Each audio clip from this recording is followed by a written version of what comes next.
Talk to me about IF. What's the nonprofit? How'd you come up with the name? Okay. And what does it do? All right, so we're the IF Academy, right? And I've been thinking about doing something of my own probably since 2003 and just never could really figure it out.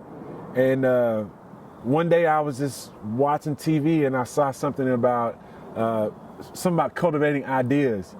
And as the time progressed, I thought to myself, what a unique concept is to have something like an organization where people would bring their ideas and I could have the resources or the programming to help bring those ideas to life, help people manifest their dreams, right? Mm-hmm. And so around about 2017, 18, I started to have my if. What if I left the education field and actually went out here and tried to help people cultivate their dreams? And so if is about, the possibilities. And here's I like to say this, our mission statement is very simple. We make if happen, right? That's what we do. Come on, man. Right? And so yes, I like that. If you want to learn programming, we make it happen. There you go. If you want to learn coding, we make it happen. That didn't go far enough. Let's get a good one. I'm not getting my lift today. There we go. We make if happen. You make if That's happen. Crazy. Yeah.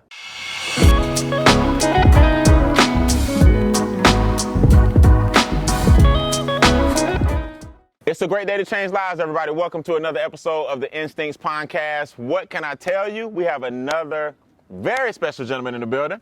Good to see you. I'm glad to have you, for real, man. For real. This is going to be an interesting conversation. We got Yoofi in the building, and here's my thing. People don't really know about the nonprofit sector like they should. I'm new to it, so we're going to get into all the amazing things you're doing in the community right now, especially with the STEM research, right? But I got to inspire some people first. Yes. All right? So the whole show is about overcoming trials and tribulations and turning those tribulations into celebrations. Everybody has been through something. People see us, I'm at Being Acres, we got the podcast, I'm on stages, they see you with the nonprofit and all the beautiful things you're doing, but they don't know there's always a story behind that. Mm-hmm. And you actually have a very tragic one, but I'm glad to see that you turned trauma into triumph. What is the most challenging thing you had to overcome in life, and how'd you do it? One of the things that, I'll do is speak to this. I'm still overcoming it to this day. I'm still dealing with it and trying to be productive. When I was young, my brother was about 6 years old, 6.5, 7 years old. My mother dropped us off at a Boys and Girls Club, like a summer camp, and not listening, decided to veer off and do what I wanted to do. And my younger brother followed me. We off in the neighborhood in Houston, just going about doing what we want to do as children. And if you know Houston, it's very busy, very busy out there, a lot of traffic. I crossed the street, and my brother was waiting across the street, and I was telling him, come on, let's go, come on. And he went on out, and a pickup truck hit him, right? He survived, but he was definitely in a space that it's hard to talk about it because I can really visually see it. His head was split open. I thought he was deceased, to be quite honest with you. I was in tremendous shock from it.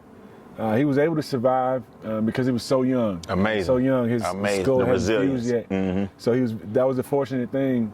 How much younger than you? You're 6, I'm about 3.5, 4 years, so I was about 10 at the time. Okay, gotcha. Yeah, so okay. Very young, and this is in the 80s. Mm-hmm. So during that time, my mother is from Ghana, West Africa. My dad is from LaGrange, Georgia. During that time, no one really understood traumatic brain injury. No one understood trauma, right? No one understood all these things that come with these type of scenarios. And to be a 10-year-old, not only did, I had to see my brother almost lose his life, I had to live going forward knowing that I almost took his life. It would have been my fault, right? And so I was very reckless until I learned how to cope with that tragedy. I didn't really value life because I was careless with my own brother's life. I just started to be careless with my own. Right? Even so, the incident caused you to spiral into other behaviors. Terrible behaviors. Really? Right? And back then, we with behavior, we would put hands on children that misbehaved. And we didn't really quite try to figure out what really Why? is the underlying factor here. Right. What really is going on. Right. So for me, that incident resonated with me until I probably was about 26 years old. Really? Uh-huh. And it always will. Yeah, I didn't even understand depression, but around August, I would just go into a tank. And I didn't understand it until I was about 30 years old. This was around the time when the incident happened. I just hadn't reconciled with it. So subconsciously, my body was reliving that. Every time. Reliving that trauma, right? And so I blame myself. I blame my parents, right? You know, we should be with you, not at a Boys and Girls Club. If y'all had to stay together, I just blamed everybody. Yeah. Right? And then I had to realize, you know, some tragedies are not for blame. You know, they're for individuals to overcome. As you said, they're for celebrations. That's good. Right? That's good. That's good. My experience, if my brother survived, and he's making a way to be the best he possibly can. And so we all have to try to find some level of resilience, identify where we're struggling, number one, and then seek help. I had a support system. I had friends. You talked about a common friend we have, Derek Jackson. Yeah. When I was in college, Derek Jackson, Billy Wilkins, Derek Floyd, there are a lot of guys who had great family structures, great support structures in their life. John Marshall, these guys, you know, kind of rallied around me and wouldn't allow me to be one time for the brotherhood. The brotherhood. Let me ask you this, because we're going to help some people with this big time. When you started lashing out, growing up after 10, 12, 14, 17, what behaviors did you exhibit so somebody can either A, see this in their children, because you're going to help somebody say, you know what, my son is dealing with something and I'm getting upset with him, but really he's lashing out because of X. What kind of behaviors? Did you get into a lot of fites? Were you angry? I fought. What were you exhibiting? Very selfish, right? Didn't care about anybody because it hurt to care. I love my brother and I almost took his life. So the easiest way to do it is just not to love or care. At all. Not to tap into those feelings. Got you. Because it hurt to see that it could be taken from you. I lied a lot, just make up stuff. Very, very, very difficult in terms of listening to things. I became a person that couldn't listen. I had to find out that hot meat was greasy and get burnt. To get the lesson. Yeah, to get the lesson. To get the lesson. Yeah, so I was a person that you built exhibited some those defiance. A lot of defiance, a lot of strong defiance. So, you know, those are the behaviors that you're probably going to be seeing in children who are dealing with trauma. You know, it's hard to deal with hurt, right? And so the easiest way to deal with hurt is to hurt others. And that's what I did. Got you. Family, friends, loved ones, it didn't matter. I just wasn't getting hurt. Got you. I got you. So it's kind of a deflection. Like I can numb myself to the trauma and the pain.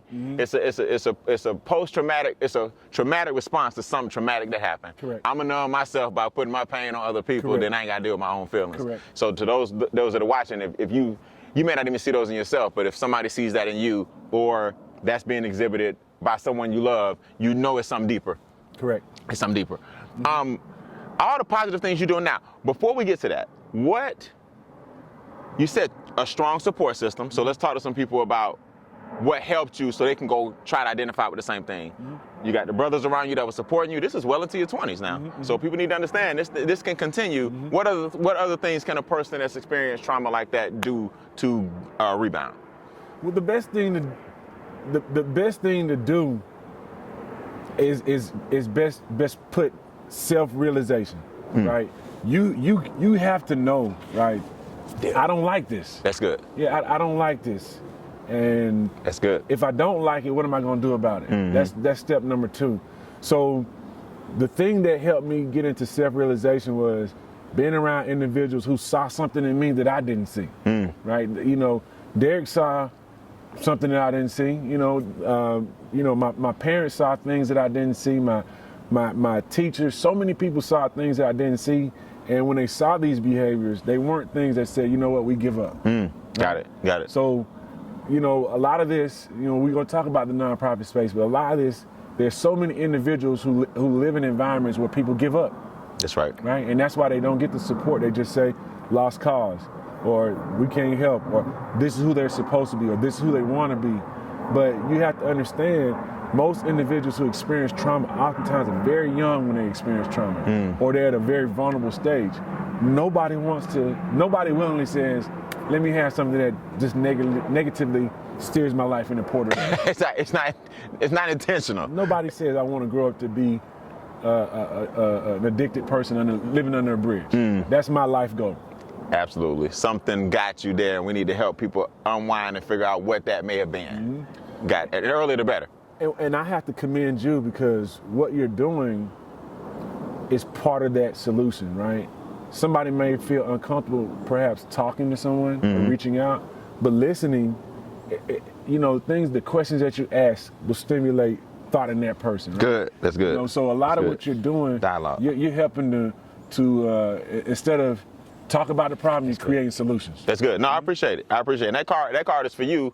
I didn't even think about that. That's what I was actually doing. I knew it would help some people, but that's right. If we can start the conversation and get the dialogue going, and then they can get some support from there, at least it was worth watching this. That's good, man. That's good, man. That's good. I appreciate it. Yeah. So you ready for your free gift? I hate to interrupt, but you guys took the time to listen to me and the ducks, so I need you to listen one more second for some continued education. Visit workwithbnb, those are my initials, workwithbnb.com to get your free training called Tap Into Your Instincts. We are the highest form of intelligence God ever created, but it's time to figure out how these guys like ducks and silverbacks and jaguars and hummingbirds and king cobras, how do they survive in their natural habitat? Life can be tough sometimes, but guess what? As a human being, you are tougher. If you know me, I'm about two things: tapping into your instincts and growing your income. Visit workwithbnb.com. Get your free gift. You deserve it. You're listening to the podcast, and I want to give something back to you that I was given, and that's a life worth living. Workwithbnb, those are my initials, .com. Get your free gift, and who knows, maybe we can work together on a monthly basis as well. Click the link, workwithbnb.com, and I'll see you guys on the other side. We go, so talk about, we already got that underlying trauma, but now we start to elevate, move up. You went to UGA? Did go to UGA. And then, so you're from Houston. Give me some background. From college, how did we get to the nonprofit space? What made us do it? Give me some steps in life. So when I finished undergrad, I was going to try to be a teacher. It didn't work out initially. Okay. So I ended up getting a job in juvenile justice doing GED, right? It was so depressing, because everybody that I was dealing with looked like me, right? Looked like you, right? And they weren't getting out. They weren't trying to, become better. It was a system, an individual who were in that system. We were just, facilitating you to the adult system, and it just got so depressing. I couldn't do it. I couldn't see how I could get years out of doing this. Right? People do it, but I just couldn't. You feel like you weren't making an impact? I was not making an impact, but it was making a tremendous impact on me. You. Yeah. Yeah.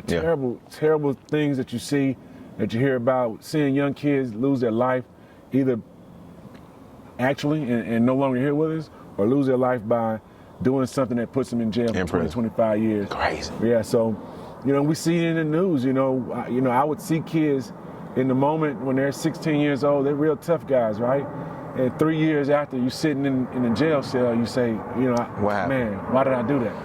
Right? Wow. So I left juvenile justice, and with the education background, got into teaching, right? I did teaching 18 years as a physical education teacher, loved it, but got in a similar scenario where I was complaining, right? And I don't want to be a complainer, I want to be a solution guy. I want to be a person that finds solutions, and that really was why I was complaining. I was in a school, and all the solutions I had weren't resonating in terms of taking root within the school or within the community. And so rather than ask for permission to try to help lives and change lives, I decided that I'll leave the system and integrate myself into something that can make a change.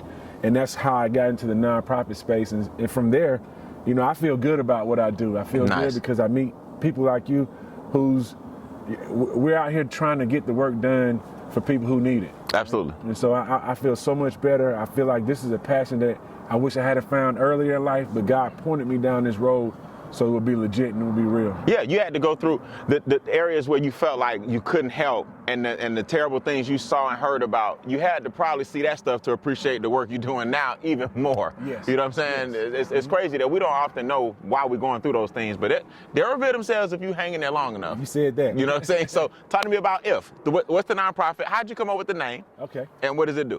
All right, so we're the IF Academy, right? And I've been thinking about doing something of my own probably since 2003 and just never could really figure it out. And one day I was just watching TV and I saw something about cultivating ideas. And as the time progressed, I thought to myself, what a unique concept is to have something like an organization where people would bring their ideas and I could have the resources or the programming to help bring those ideas to life, help people manifest their dreams, right? Mm-hmm. And so around about 2017, 18, I started to have my if. What if I left the education field and actually went out here and tried to help people cultivate their dreams? And so if it's about, the possibilities. And I like to say this, our mission statement is very simple. We make if happen, right? That's what we do. Come on, man. Right? And so yes, I like that. If you want to learn programming, we make it happen. There you go. Want to learn coding, we make it happen. That didn't go far enough. Let's get a good one. I'm not getting my lift today. There we go. We make if happen. We make if That's happen. crazy. Yeah. And we, right now, this is what we're doing. Yeah. We make if happen. I just love getting around people who, this was an idea for you, right? And I've had a bit of conversation with people, and it's just great to get around people who have ideas and they bring them into a manifestation, right? Correct. You allow me to tell other individuals that we have programming that don't believe if can happen. I know a gentleman, a brother, he's got this, he's done this, he's done that. I can let you touch him. Right. Connect the dots. Yes. Yeah, absolutely. So it's for our people that we want to help. Sometimes they need to see if it's possible. Yeah, they need to see it's a reality. It's reality. I like that, man. So we have to I want to narrow down if can happen in anything in the world, but your if where you really make it happen is STEM. That's what that's what we utilize. So I remember you talking about how we talked about off the record, kind of how the education system right now, it needs some updating. Correct. Coding and programming, financial literacy, financial technologies. Yes. So the video games. Talk to them about what the STEM does. What you're doing in STEM. So with STEM, we believe that individuals, the traditional path was military, college, career, right? That was what it was, right? This is the 21st century. You have to incorporate entrepreneurship, right? You have to incorporate some other things into what we're teaching individuals, because some individuals may not be for the military or higher learning. Some individuals may be vocation-based, and now vocation-based things have a lot of technology involved. So everything we do has science, technology, engineering, or mathematics involved in it. Got it. And for Black and Indigenous people of color, one of the two of the most important literacies that we need to have that school really is not providing is digital literacy and financial literacy. Absolutely. Right? That would create a tremendous change. We got the 1-2 punch now. Oh yeah. Okay. So digital literacy, financial literacy. Those two things will change our community immeasurably. It will right so many wrongs and ills that we have, because when you have economic power, you have real power. Absolutely. Right? Absolutely. And today's economic power is available to everybody, but if you don't have the digital literacy, you don't know how to access it. You don't even really know how to safeguard yourself if you do have your finances in order. So let's define digital literacy. I want people to understand it's more than just going to the internet. Digital literacy is the ability to what? Digital literacy means in every aspect, whether it be software or hardware, you have the ability to use it, not just in its present form, but as it updates and it advances, you still know the basic concepts to be successful with it. You Okay. see some individuals, they say, I had to get my kid to program my VCR. Technology is a challenge for them. But if you understand everything has a programming aspect to it, you try to find a programming aspect to it, now you know how to do it, right? You can do it, you have done it, but you're a little bit uncomfortable because you're not sure you're literate enough in digital application, whether it be hardware or software. Okay. But the constant use of it, which we do right now, it's confidence, right? The more confident you are, you'll try to create a website. You'll try to access your social media to tell people what you're doing. You'll try to get in financial technologies, right? The more digitally literate, just like the better you can read and write, you'll read complex novels, right? You'll write Expansion poetry. happens. Yeah, expansion, you said it. You can help me define it. Yeah. Digital literacy means that in a 21st century, you're literate enough where you can expand your life and your horizon using all digital aspects, whether it be hardware or software. Love it. Love it. I got it. Okay. So, all right. So, what's our demographic? Meaning, are we helping young men? Are we helping women? Are we helping teenagers? Who does IF attract the most right now? Right now, we attract K through 12 environment the most. Okay. After the pandemic, our focus now, I call it K through gray, right? From the kindergartner to their grandparent. That's who we want to connect with. K through gray. K through gray. We need Everybody. We need intragenerational mentoring. A kindergartner's approach to some concepts is introduction, right? Of course. And our older saints, our seasoned saints, their introduction to stuff is just as much of a novice as possible, right? Correct. So when you have individuals who don't have high level knowledge, they're both on the same plane. So this is where the opportunity for intergenerational mentoring takes place. We can teach the seasoned saint coding, programming, graphic design, and then equip them to have sessions at their church with the youth To and show. teach them how to do it. Absolutely. And now the youth are not sitting across with somebody they say does not understand them or they have nothing in common with. Now they're exchanging Ideas, and knowledge. everything. Yes. Now I can impart some wisdom to the young man. Son, you might want to, speak with a little bit, don't whisper, lift your head up, whatever those things that Other things. the season Skills. says. Yeah, those Absolutely. soft skills. Exactly. So we now utilize digital literacy and financial literacy for the K through gray demographic. So are you partnering with, talk to me like I'm in the first grade. You're partnering with school systems? Correct. We have, we're vendors with Fulton County Schools, Atlanta Public Schools currently right now. We've been, this may come out after we announce it, but we've been awarded funding by Arise, the Arise Foundation and Redefine Ed to do programming with Usher Collier Elementary School in Atlanta Public Schools. We're going to be doing video game design and creation with Fulton County Schools in the new year. So I'm starting to really focus more along south of I-20, right? Makes sense. Because we talk about food deserts. We're in a digital divide, and in the bottom of this chasm is a huge desert where individuals are missing STEM-related opportunities. And so I want to be one of the individuals, along with other people in the community, who are providing those opportunities for people to take advantage of. Makes sense. Okay. So, excuse me. For people like myself who don't really understand the nonprofit sector, profit sector as much as we should, how important is it that we take our resources and either start or support a nonprofit like yours? Have you seen the impact? I have. So just to take you, Brian, as a prime example. Okay. We talked about this. Coming on to what you have established already, right? Is tremendous opportunity to create long-lasting impact in this community, right? We have city officials who may be wrapped in politics, right? But the constituencies have real problems that really need addressing, right? And so for individuals who don't need to go to a vote or don't need a quorum, right? You can establish your 501c3 status, right?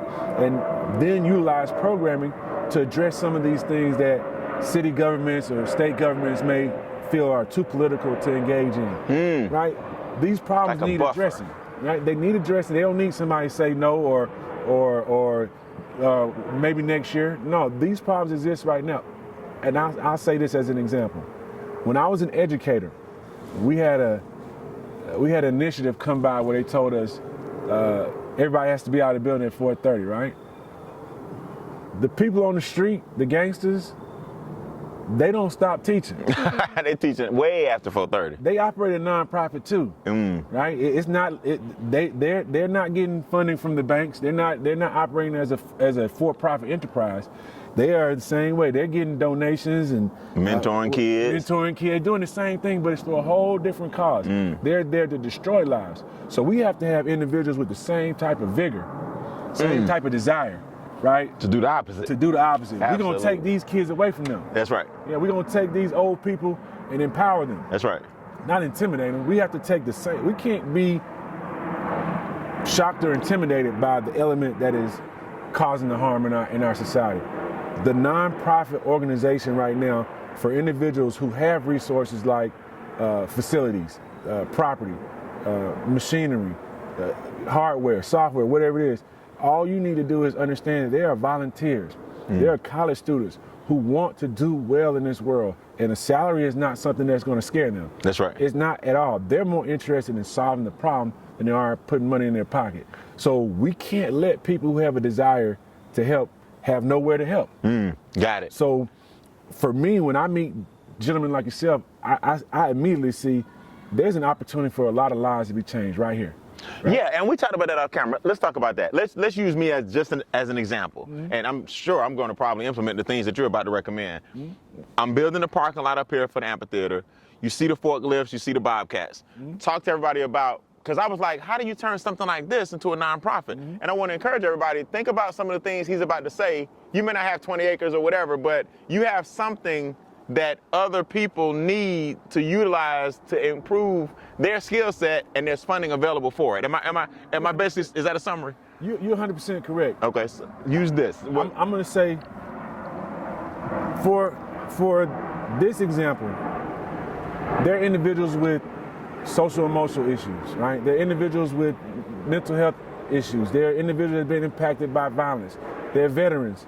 There's so many individuals that don't have access to any resources to help them with the challenges that they have, right? And so if you're an individual, you know how to teach somebody how to sew, or you have skills that teach people how to do trades, something that helps them with anything that helps improve somebody's life, you get connected with someone to help you formalize your nonprofit organization, because it's good to help, right?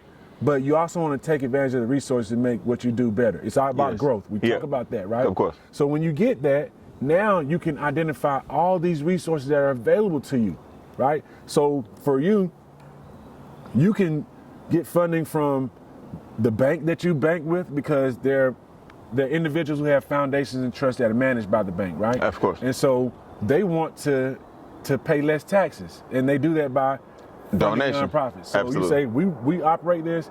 Can you petition this to your people who have trust and foundations? They'll fund you. Walmart. Every organization has to have some type of policy to show that we're not just out here taking your money. Got it. Right? Got it. And you got to establish something that's a cause that they need to put some dollars behind to help people. Yep. So here, I can, for example, you said the recidivism rate, of course, in prisons is high.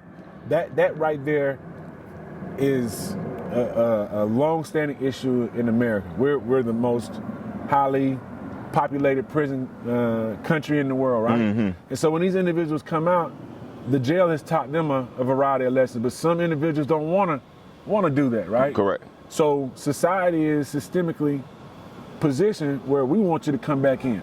Right? We're not outright saying it, right? But we're putting you in a position where I'm not going to do anything but what I got to go back what to got what me you in. did to get here. Yep. But if you come to places like this, where you can get heavy machinery as surplus as a nonprofit, right? They'll come out, see you and say, okay, we get it, right? They'll send you emails every week. We got tractors, we got this, we got that. And all you have to do now is, as a nonprofit, you connect with the state agency. Any individual that comes out, part of their parole, part of their probation is 10 hours a week. They have to come out and learn heavy machinery, right? The Department of Correction will pay you to do that, because they have funding to avoid recidivism. Got you. So we're using this facility to help them learn the trade. They have to I hate to say this. I had a lady her name's Karen Douglas. She said something to me. She said, it's good that you do things for a cause as a nonprofit, but most wealthy individuals really are just looking for a tax write-off. That's They true. really don't want to see The change. Yeah. It doesn't matter to them. They're totally insulated from it. Yes. But the best part about what you're doing is I get to keep more of my money, right? Correct. So for us as individuals, we don't take that approach, right? So we do need to understand that juvenile justice pays programs to help the kids out, but they really spend more money keeping them in jail. Correct. Right? That's They crazy. spend a ton more. So we have to be smart and say, if they're paying, we're going to do what we can to fight what they're doing. Makes sense. We're going to use the Their straw they give resources. us to build bricks to wall our kids away from y'all. We're gonna take what we get and keep y'all from going where they're taking you. Use the straws they give us to build bricks. Mm-hmm. I love it. I love it. And erect something that protects us, even though you guys are the ones with the power, the ones with the money. We can use those resources and your tax deduction and make it something positive for us. Correct. I get it. I got it before, but I really get it. And I'll say this: you said this to start, giving people, in a sense, a new resolve on life, right? That to me is really the emphasis behind the nonprofit opportunity that we individuals have. It's much more difficult for individuals to get their businesses funded. We understand the systemic things there. There's really uncomfortable feeling to see people like us very wealthy, right? So when you have programming and you're doing that, it's more about the program.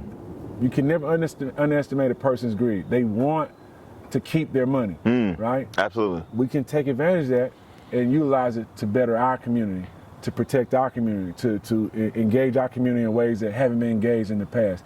Schools are not able to do that for us, but these nonprofit organizations, entities can do it. Awesome. Awesome.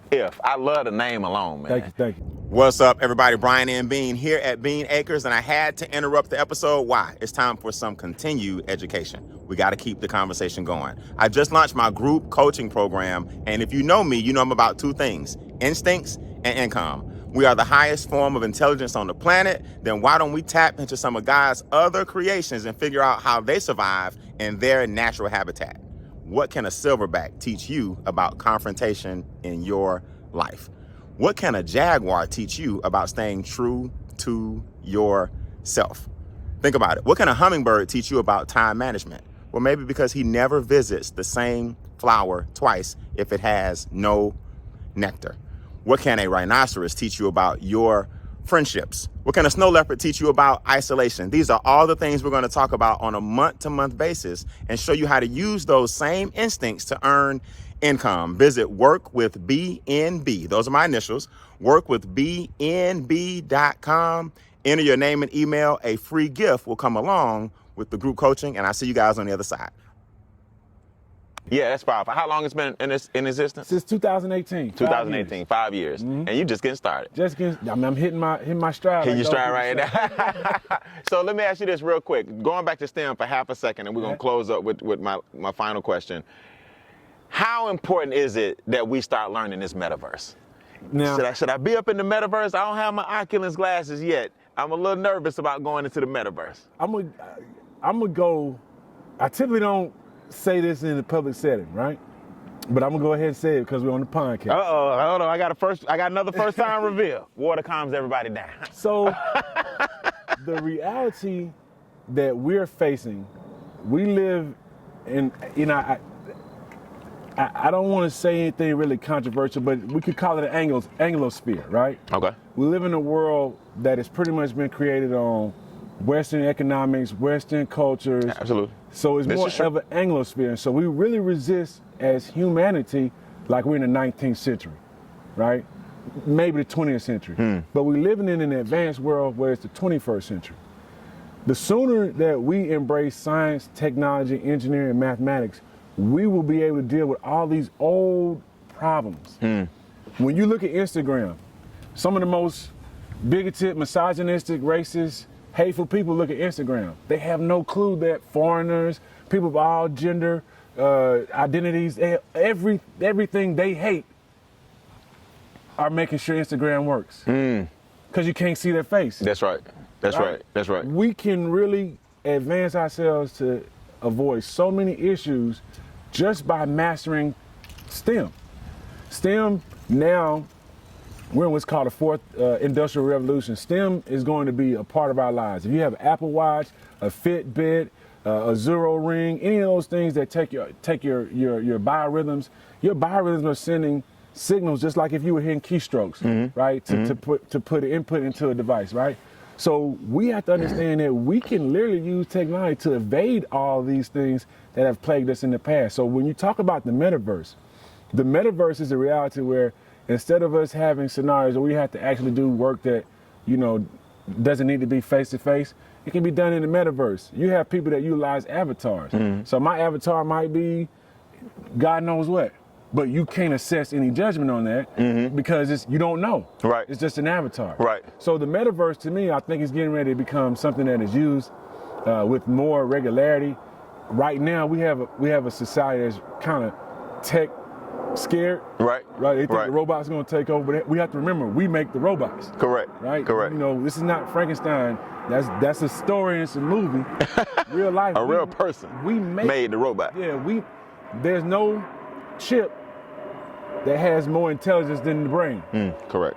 The brain made the chip. That's right. Let's be clear. Let's keep it in perspective now. So even if the chip gets out of hand, there's a brain that made that, and there'll be a brain that makes something that neutralizes it. That's correct. So we are going to have to, whether we accept it or not, become more familiar with the metaverse, because it may not be that per se, but it'll be some iteration where a lot of school is done in the metaverse, a lot of your surgeries will be done, that you'll go to a facility and you'll pretty much probably be getting a 5G surgery done.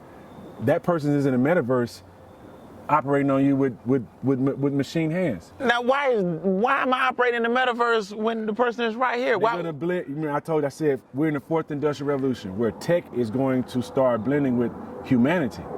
The thing that scares people, right? So when that happens, I don't have to be in Atlanta to perform surgery on you. You go to a facility and they have precise nanotech or whatever it is, and I'm in the metaverse and AI is helping me make sure I don't make any human mistakes. What? I'm the best renowned, I'm the most renowned surgeon in the world. I can do my thing from here, and the robotic arms that are in you, based on what I'm doing, is gonna knock it out. That's where we'll be going. That's the power of some of this stuff. That's where we really could be now if we didn't have such. America was wrong. Remember the movie Revenge of the Nerds? We hated on people who were smart, people who were different, people who thought outside the box. Everybody had to be uniform. Correct. Right? We don't realize that it's what's unique that's valuable. Yes. Right? Yeah. And so now we do. It's good. Now we do. Write that one down. Yes. Okay. So before my final question, one more. I could talk to you all day. I could talk to everybody all day, but this is something I'm really into, this nonprofit sector. Give me a story of triumph. Somebody that came through the program, you like, Brian, if everybody knew this young lady's story or this gentleman's story, give me a triumphant story of somebody that you've seen in this space that's just now you can't believe it. Okay, so I've got a young lady. Her name is Esther Shawn. She lives in Nashville, Tennessee. She's at University of Michigan now, right? And so when she came to me, she came as an intern, right? And so we were offering digital literacy during the pandemic for free, posting on YouTube. And she was very shy, not confident, and in my opinion, wasn't prepared for the intern per se, right? And so when she got on board, just finding her success at doing the different things that involve technology, you can see her confidence level elevated, right? Yes. We had a scenario where we would do, similar to you, we had these things called Friday Conversations about STEM. And I would let the kids who were interns talk to the people in STEM. And I would explain to them, like, this is your opportunity to connect with someone, right? Okay. I'm gonna bring people in that are doing things that you wanna do. And so had she had those opportunities early on, she wouldn't have been able to really maximize anything, right? Correct. And so this young lady, to me, I think about her as one of the best people to ever come through my organization, but she helped me realize that it was not just her, it was another person who was a volunteer who just wanted to help. These two people really transformed my program just off elevating their confidence in STEM. We created this thing called STEM ambassadors because of these young ladies, right? I said to myself, I don't want to just lose them as an intern. We need a relationship. That's right. And they start off as interns, now they're helping develop it more. I tell them, you can use my program if you want to. If you want to have a cohort where you teach people how to program and code and do things like that, you have full access to anything that I have is yours. Nice. Right? And so they didn't have that type of confidence going in. And in their opinion, they may think they did, but you know, as an adult, you can see certain things, you can see certain scenarios. But I feel like, to me, we've had a lot of kids who are young that learn how to do different things. But for me, I think these were individuals who were in high school, such a critical point in life, trying to figure out what they want to do. To me, she wanted to have a career. I believe now she'll have a career and move on as an entrepreneur, because I gave her the idea that there's a reality behind your skill set. It's not just a career. You can take it and help someone. If you help someone, you might as well find some benefit. And if you do, you're an entrepreneur. That's right. Everybody has an entrepreneur in them. If somebody's asking you to do something, if you're doing it for free, you're a volunteer. If you're getting paid for it, you're turn an it to a entrepreneur. business. That's right. Correct. I love it. I love it. Well, you know, I'm all about entrepreneurship, man. Yeah. 25 years in the game, man. I love to hear people like yourself that I can cross-reference and collaborate with. And I know we're gonna do something together for sure. Yeah. I've already made some calls to the person you put me in touch with. I put you in touch with a few people. So when you got good energy like this, it's bound to happen. Things are supposed to happen. So check this out. Before we go, so this is the Instincts podcast. Of course, I believe that humans are the highest form of intelligence on the planet, right? People look at this shirt, for example, and they see, oh, it's a skull, it's a skeleton. It's not. No, it's actually not a skeleton or a skull. This is actually wisdom, right? As the highest form of intelligence on the planet, humans are also the most emotional. So what I came up with when I do my instincts trainings all over the country is, if we just tapped into some of God's other creations and other creatures and use what they have that he gave them to survive, and we put that into our intelligence as a human being, we'd be unstoppable. So I want to end with this. I'm going to talk to everybody, because the giraffe is next to you. I'm going to give everybody a little something about the giraffe. Remember this.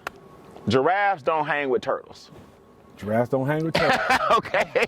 Giraffes don't hang with turtles. You look at a giraffe, man, he's majestic, or she is majestic.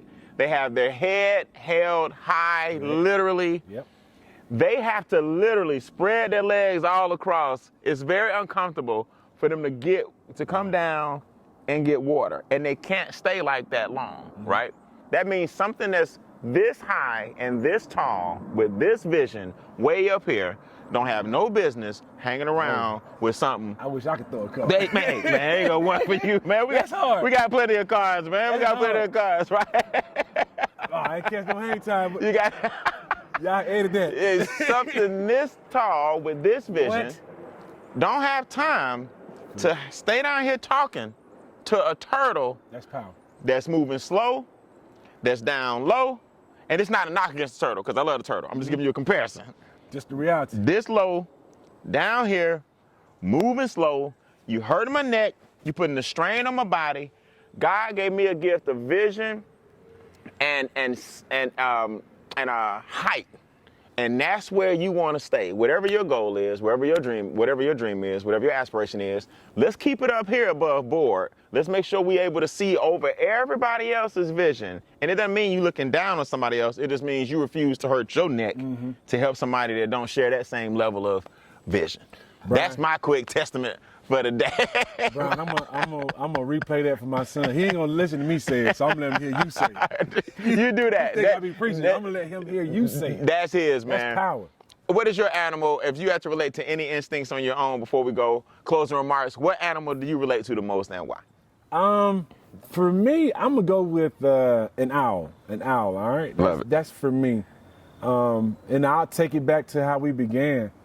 The more I look back on my life and look forward to what my life is doing, you said it. Even with that, it's wisdom that I really have my focus on. You know, I think wisdom is the most important thing for me going forward, because if I can access wisdom, I also can share it with somebody. Absolutely. Right? And so when I think of an owl and you just look at them in nature, you know, one of the things they're known for is being able to see clearly, even in the dark of night.